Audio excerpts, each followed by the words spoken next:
Model 1989 Fiat Ducato 2.0L petrol camper motorhome starts runs engine needs repair 60k miles LPG converted. Body white camper. Mileage 60,000. Engine 1971 cc. Transmission 5-speed manual. Mechanical summary starts great. Bottom end bearings are squealing. The NGO repairing or replacing as the bottom end is noisy, grin. Condition summary, bodywork is below average with some wear and tear.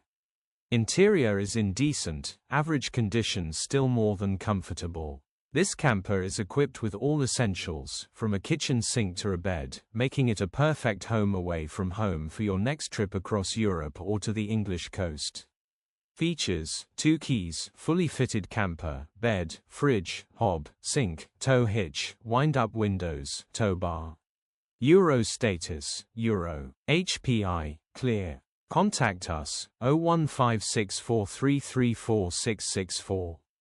Click the link in the description for pictures and more info. Alternatively, call or WhatsApp us on 07401119973.